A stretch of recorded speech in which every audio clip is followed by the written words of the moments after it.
We were driving my friend's really old, beat-up Subaru through a massive graveyard. We stopped and walked down a hill and came across a little pond. There was someone sitting on a rock on the other side of the pond.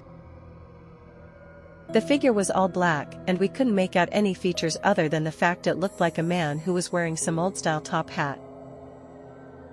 We stupidly waved and shouted, "Hi."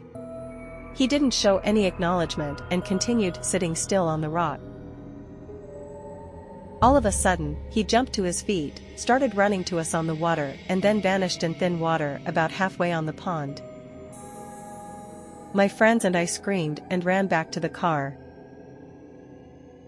The car wouldn't start, and we heard something banging on the back of the car. It wasn't a constant bang, but every few seconds or so we'd hear it. Nobody was outside from what we could see in the dark. But something was making a noise on the car. I opened my phone and started dialing my mom to come give us a boost, but I had no service. None of us had any cell service. The next 30 minutes were spent trying to get her car started. No banging was heard afterwards, but we felt this heavy pressure around us. Finally, the car started and she hit the pedal to the metal.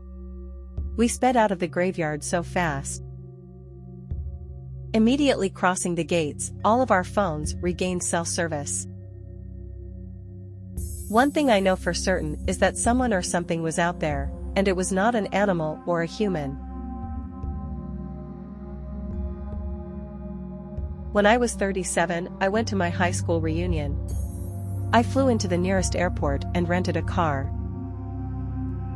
The distance was about 35 miles through a very rural and almost abandoned part of the country. About 3 miles outside of town, I see someone on the side of the road, flagging me down. It turned out that it was one of the guys I had attended school with. Jim, not his name, gets in the car and we start talking.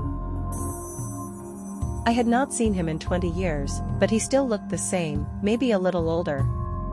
We get to town and I ask him if he wants to come to the VFW and have a drink. He says, "No, just take me home." Jim's parents had lived only a few blocks from my grandmother's house. And I turned in that direction, but he said to take him to the outskirts of town. There was a mobile home park out there, and I figured that is where he lived.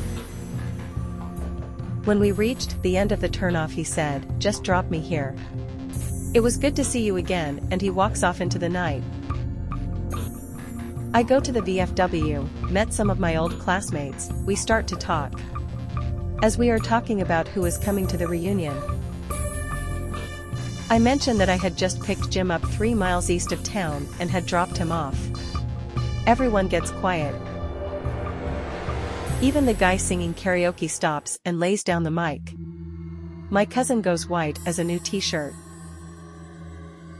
"Barb, Jim died on that curve 8 years ago. Rolled his car. We were all at his funeral," I was told. I started to feel really dizzy, and I went out to the car to take some deep breaths. There on the seat is the local newspaper, printed 8 years previous, containing Jim's obituary. I still have the paper.